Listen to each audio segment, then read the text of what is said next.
In the dead of night, 5:47 a.m. on September 22, 2025, a silent alarm blew across Mexico City, and within 24 hours, the world witnessed the most devastating blow ever dealt to the CJNG cartel. Over 4,000 lives lost, a shattered distribution network, and a seismic shift in the global drug war. How did a single midnight operation turn the tide against one of the most powerful narco gangs in history? The answer lies in an unprecedented alliance. FBI, DEA, ICE, and 23 U.S. field divisions joined forces with 7 foreign partners under the codename Los Chapitos. Today, we pull back the curtain on that fateful night. Why the U.S. declared an armed conflict against narco gangs, the high-tech arsenal unleashed, think 40mm grenade launchers and modern warfare tech, and the daring tactics that severed the cartel's lifelines before they could regroup. Stay with us as we dive into the data, the daring maneuvers, and the staggering human cost that followed, because this is not just a raid, it's the start of a total war. At precisely 5:47 a.m. on September 22, 2025, the hum of a federal command center shifted from quiet anticipation to a coordinated surge. Across the United States, 23 DEA field divisions and 7 international partners had synchronized their clocks to strike a single point, the heart of the CJNG, the Jalisco New Generation Cartel. For years, this cartel had flooded American streets with meth, cocaine, heroin, and the lethal fentanyl, slipping through the cracks of law enforcement and weaving its supply chains into the fabric of society. That morning, however, the United States was poised to deliver an unprecedented surgical blow. The operation was no ordinary raid. It was a 5-day, multi-agency campaign engineered with surgical precision to cut every artery in the cartel's pipeline before it could reroute, erase evidence, or hide its wealth. The goal was stark and brutal. Sever every node in the distribution chain, dismantle the infrastructure that sustained its empire, and leave no corridor open for a quick rebound. A single surviving node could have been enough for CJNG to reassemble, but a comprehensive collapse was deemed necessary to choke its operations forever. Within hours, reports began to emerge that seemed almost unheard of. CJNG's typical rapid response strategy, shifting loads to alternative corridors, was conspicuously absent. There was no place for the cartel to flee. Simultaneously, raids unfolded in Los Angeles, Texas, the Pacific Northwest, and New England, while foreign partners struck CJNG assets overseas at the same precise hour. The assault was swift, silent, and ruthless, leaving no room for the cartel's usual evasive tactics. The question that lingered over every tactical channel was how deeply CJNG had embedded itself into American life. The answers came in waves of shocking confirmation. Stash houses were uncovered in quiet suburbs. Distribution hubs lurked near family neighborhoods. Couriers blended into everyday work routines. The cartel was not a street gang hiding in shadows, but a global enterprise operating in more than 40 countries, disguised as ordinary commerce. Within 72 hours, surveillance teams noticed the first signs of panic. Couriers vanished from their routes, regional distributors went silent, financial channels froze, and CJNG's typically fluid communications fractured. The machine was still running, but it was coughing, stumbling, losing rhythm. The window to finish the job had opened, but it would not stay open for long. Then came the seizures. When agents breached warehouses and transport nodes, they uncovered staggering quantities. 6,000 kilograms of methamphetamine, nearly 23,000 kilograms of cocaine, 92 kilograms of fentanyl powder, and 1.1 million counterfeit fentanyl pills, each potent enough to kill. Every bag, every crate was more than contraband. Each represented lives that would have been lost, families that would have buried loved ones, neighborhoods that would have drowned in addiction. The hits didn't stop at narcotics. Agents seized $48 million in cash and assets that CJNG used to buy loyalty, influence traffic, and expand its reach. Alongside it, 244 firearms were pulled from circulation, tools of intimidation, enforcement, and terror. CJNG felt the blow. For the first time, its U.S. network wasn't bending under pressure, it was breaking. But as agents pushed further, a realization sent a chill through the command floor. If this much product, money, and firepower existed on American soil, what else was still buried in the system?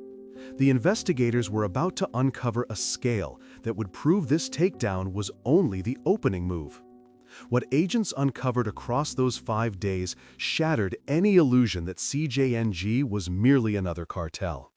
This was a multinational engine running on logistics, discipline, and death. As intelligence files were compiled, a clearer picture emerged. The network they had just struck was only one layer of a structure spread across continents.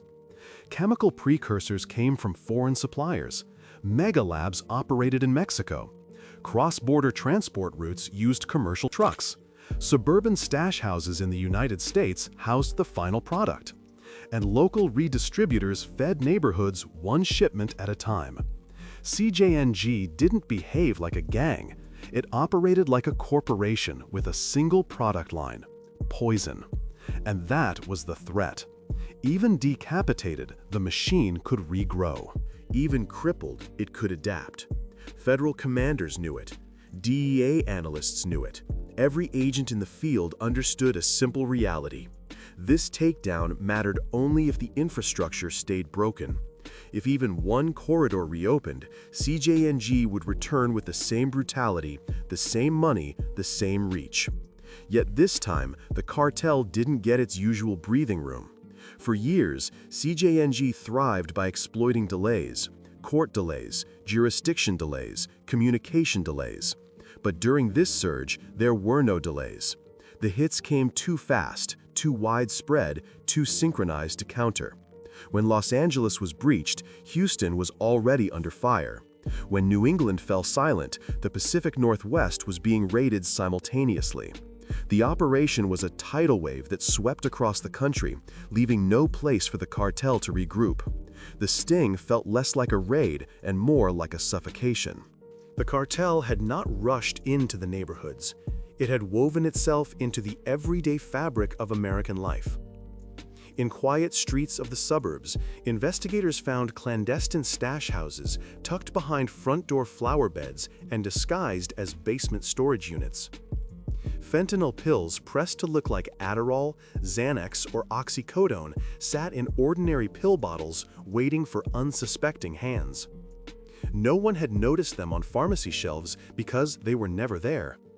They were forged in clandestine Mexican laboratories and slipped into the hands of suburban families as innocuous prescriptions. Every courier caught was a face the cartel had seen before: a delivery driver, a trucker, a courier for a tech startup. They bridged the gap between the cartel's mega labs in Mexico and the kitchen tables in the United States. CJNG had not invaded communities. It had blended into them using ordinary traffic patterns, commercial trucking routes, and local businesses that did not raise suspicion. When the surge hit, it ripped those hidden arteries apart. 670 link suspects were removed from the system in a single operation. Street dealers, transporters, redistributors, middle-tier managers. Each arrest severed an artery. Each interrogation exposed a new vein. Each seized phone was a map piece unlocking another branch of the network. The seizure of $48 million in cash and assets was not merely symbolic. For CJNG, money was the lifeblood that fed shell companies, safe houses, silent deals, corruption, and loyalty.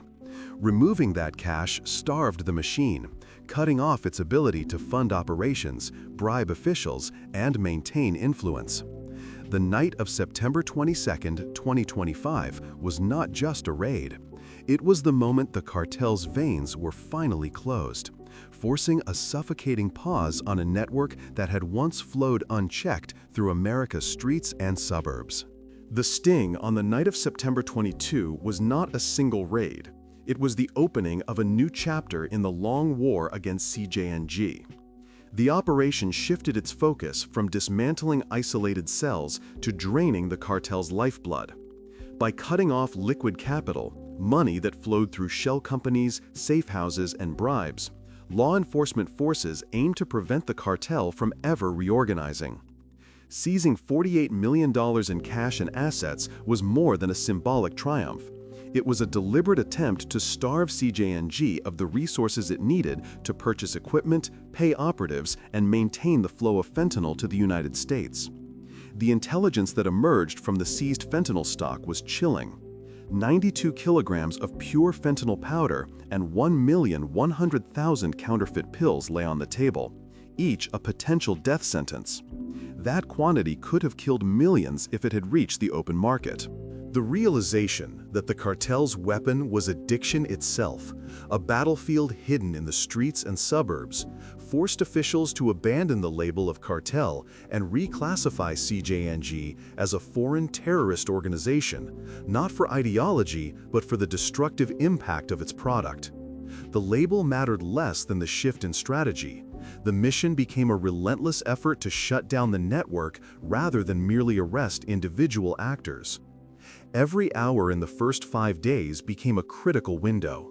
Analysts directed teams in real time, collapsing communication nodes, intercepting courier chains, and freezing financial routes before they could be rerouted overseas. Night entries continued, rapid takedowns persisted, and intel sweeps never ceased. By day 5, the numbers were staggering. 6,000 kilograms of methamphetamine, nearly 23,000 kilograms of cocaine, 92 kilograms of fentanyl powder, 1.1 million counterfeit pills, 244 firearms, 670 arrests, and $48 million in cash and assets removed. It was one of the largest cartel disruptions in modern U.S. history. Yet even as commanders celebrated the scale of the operation, they repeated a chilling warning behind closed doors. This was only round 1. The leadership had survived, and the next 72 hours would determine whether the empire stayed down or rose again. The final stretch revealed that the mission was not simply about seizing drugs or cuffing suspects. It was about stopping something far bigger from reforming once the smoke cleared.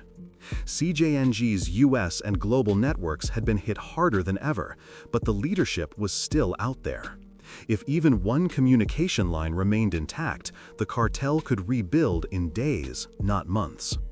Intercepted signals showed unexpected patterns of confusion. CJNG's response threads fractured. Middle-tier coordinators who had moved product with disciplined precision became silent. Some abandoned their routes. Others tried to run. Courier channels that once pulsed like arteries began to shut down. For a fleeting moment, it seemed the machine might stall. Then a darker realization hit. Even wounded, CJNG was still transmitting encrypted chatter between surviving nodes. It wasn't loud, but it was there. The Empire was gasping for air. Agents understood that the only way to break the loop was to expose how the network operated beneath the surface. Seized phones, ledgers, laptops, and routing notes painted a disturbing picture. CJNG was not hiding in remote corners of cartel territory.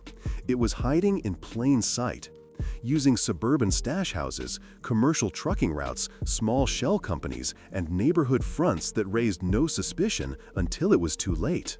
The drugs were mass-produced in Mexico, but the delivery system was American. Quiet streets, ordinary storefronts, everyday traffic. Families lived a few walls away from international trafficking hubs without ever knowing it. When the last pill was confiscated, the officers in the command center felt the full weight of the moment. The data on seized quantities underscored the tragedy. Every tablet could have been a life lost. Every shipment a wave of violence that had coursed through neighborhoods for years. The operation showed that a synchronized strike could collapse an empire's infrastructure. But the underlying structure, suppliers, leadership, and the network's capacity to regenerate remained intact. The lesson was clear. A single raid, no matter how large, cannot dismantle a cartel built on a corporate model of decentralized, resilient nodes. The battle was far larger than the border. The cartel's real power lay in placement. It hid in suburban houses, in commercial trucking routes, in small shell companies that looked like legitimate businesses. It disguised itself in everyday traffic, in routine deliveries that no one noticed. The counterfeit pills were the most silent assassins. They looked like harmless tablets until they killed.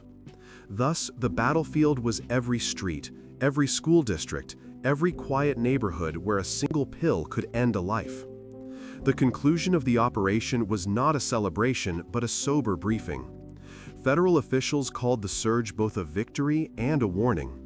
They had stopped an active network, saved lives, but the architects of the empire were still out there waiting for the next crack. The overdose crisis did not pause. Fentanyl did not retreat. CJNG was not finished. The 5-day strike had broken one American branch, but the cartel still had the capacity to re-engineer itself. The response had to be global too, coordinated across nations and agencies. The operation showed that a synchronized strike could collapse an empire's infrastructure, but the underlying structure, suppliers, leadership, and the network's capacity to regenerate remained intact. In the quiet aftermath, the officers felt the weight of responsibility. They had stopped a wave of violence that had coursed through neighborhoods for years. But waves come in sets, and each new surge would be answered by a new wave of pressure. Continuous, coordinated force, relentless pursuit, and international collaboration became the only way to keep CJNG from slipping back into the shadows. The lesson remains. Only a relentless, synchronized assault can shake a cartel's foundation to its core, and even then, the war continues. The seizure of assets and the collapse of a shipping hub in a quiet Arkansas town had left a hollow in the cartel's domestic machinery. Yet the pulse of CJNG's operations beat steady in other corridors. Intelligence threads that had once traced routes through the Midwest now unfurled across borders, linking a logistics node in Veracruz to a trucking fleet that hauled freight from Boston to Bogotá. The map on the wall flickered red as analysts plotted the new paths, a living diagram of a network that refused to be severed by a single strike. This realization struck the task force like a warning signal. The cartel had not simply disappeared. It had reoriented, rebranded, and slipped back into the fabric of ordinary commerce. The corporate model that had allowed the organization to survive shocks, decoupled operations, decentralized nodes, and an ability to rewire itself was now a weapon that could be used in new, unexpected ways. The war was far from over. A new threat emerged in the form of offshore shell companies. In a briefing that came a week after the initial surge, an analyst pulled up a cluster of corporate registrations in Panama, Delaware, and Belize. Lines of money flowed from seized US dollars into these entities, which then funneled funds back into the cartel's pockets. The same names that had surfaced in earlier investigations appeared on these pages, a web of hidden ownership that masked the true beneficiaries of illicit profits. The realization that the cartel had moved its capital from the streets into corporate filers opened a new avenue of attack. Collaboration with foreign regulators, prosecutors, and international financial institutions to trace and freeze these accounts. Meanwhile, the streets of suburban neighborhoods that had once buzzed only with grocery carts and teenage chatter now carried a quieter menace.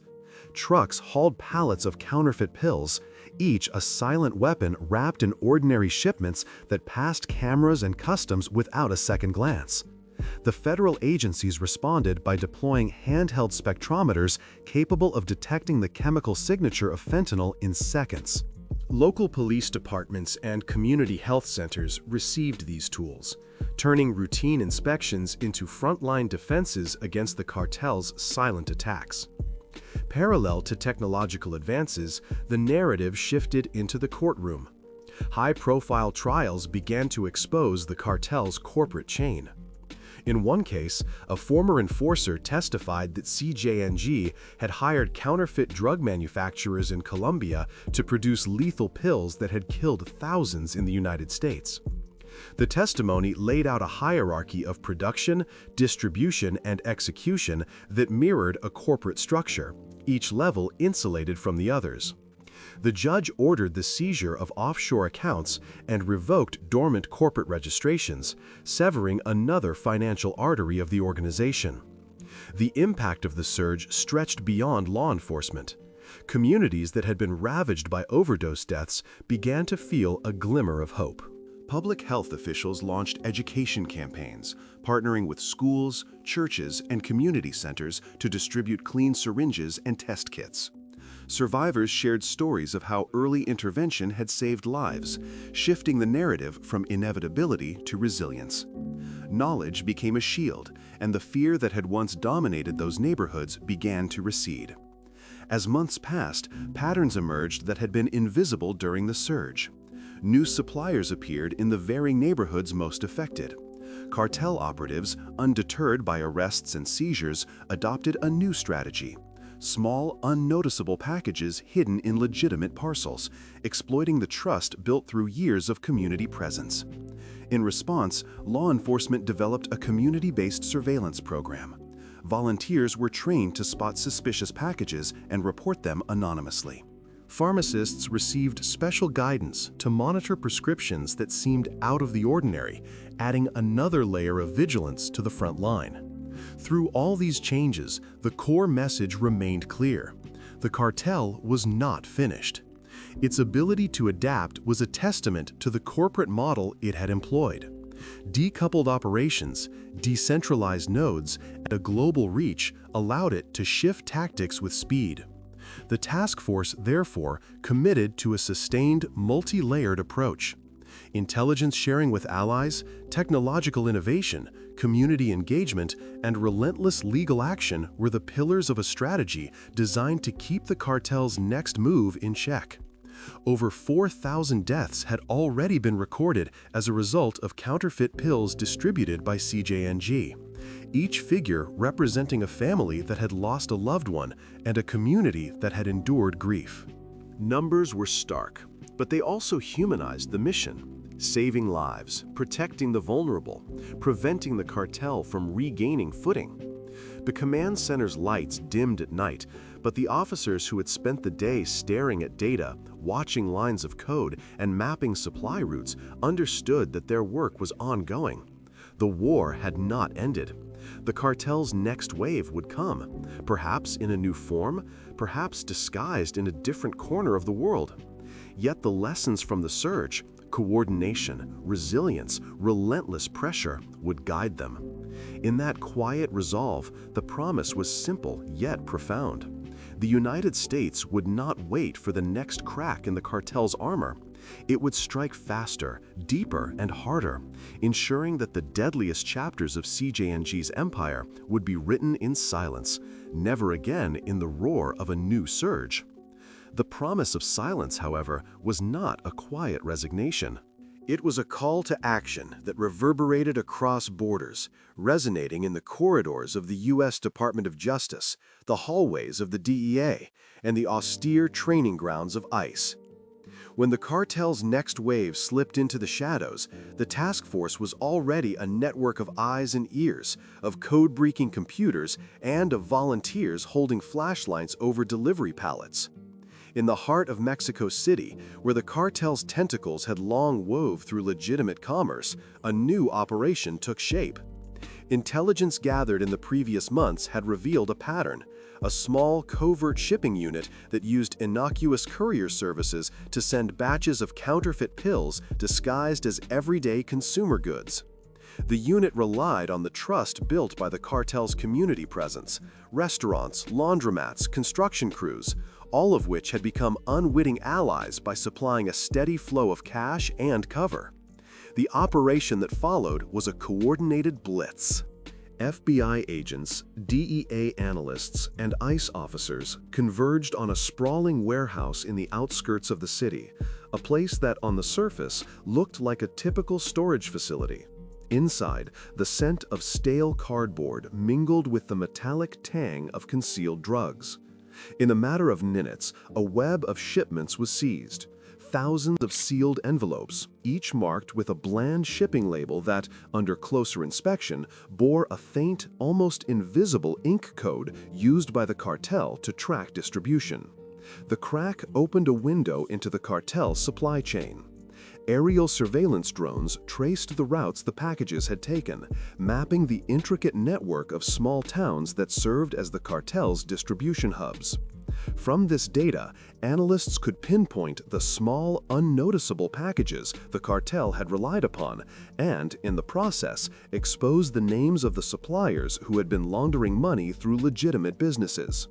Legal action followed the same rhythm as the raid. A joint task force, comprising federal prosecutors from both the United States and Mexico, moved swiftly to freeze assets and revoke corporate registrations that had been held dormant for years. The seizure of offshore accounts that had quietly siphoned profits into the cartel's coffers, was accompanied by a cascade of indictments against executives who had been orchestrating the distribution from the inside. Each document seized became a brick in the wall that would eventually bring down the cartel's corporate facade. Community engagement remained the linchpin of the operation. Volunteers from the same neighborhoods that had previously borne the brunt of overdose deaths now stood as sentinels on the front line.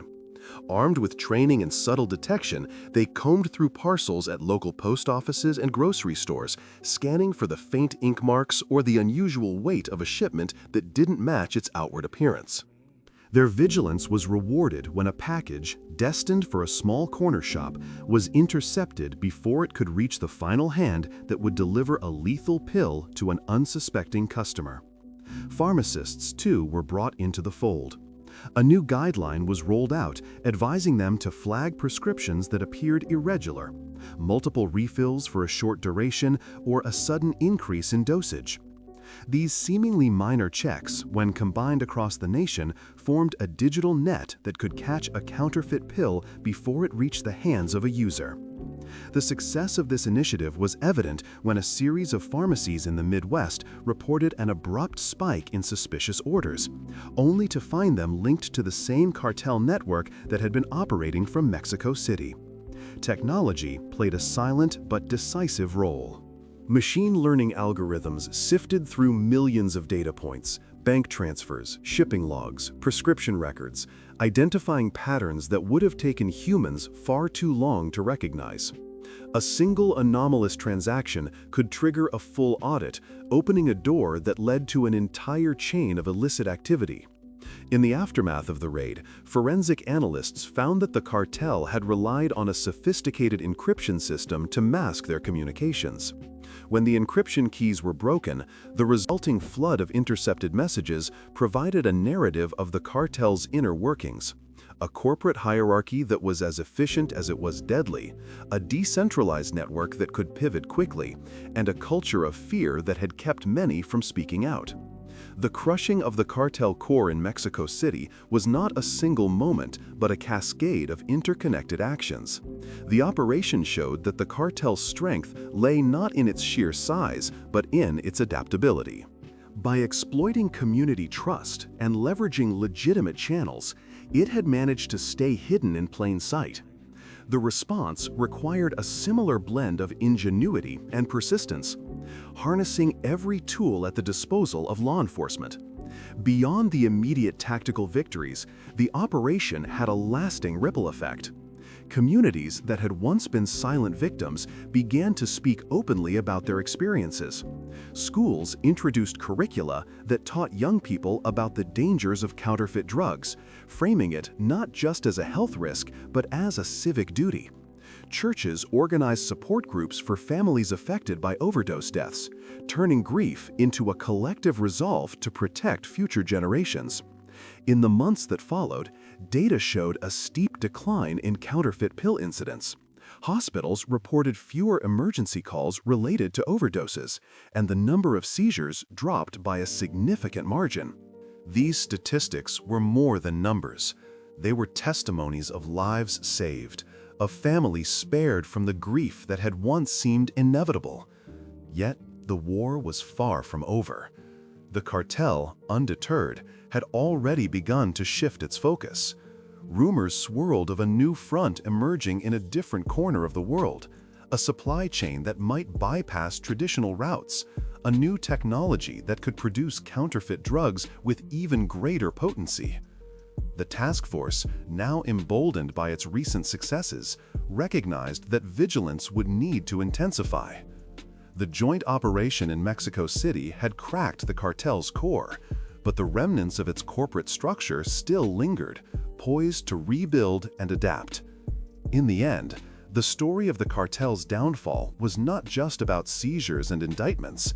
It was about a community's resilience, about the relentless pursuit of justice, and about the power of collaboration across borders.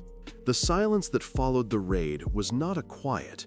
It was a testament to the hard-won victory and a promise that the deadliest chapters of CJNG's empire would never again roar into the streets of a city or a town. In the end, the story of the cartel's downfall was not just about seizures and indictments. It was about a community's resilience, about the relentless pursuit of justice, and about the power of collaboration across borders.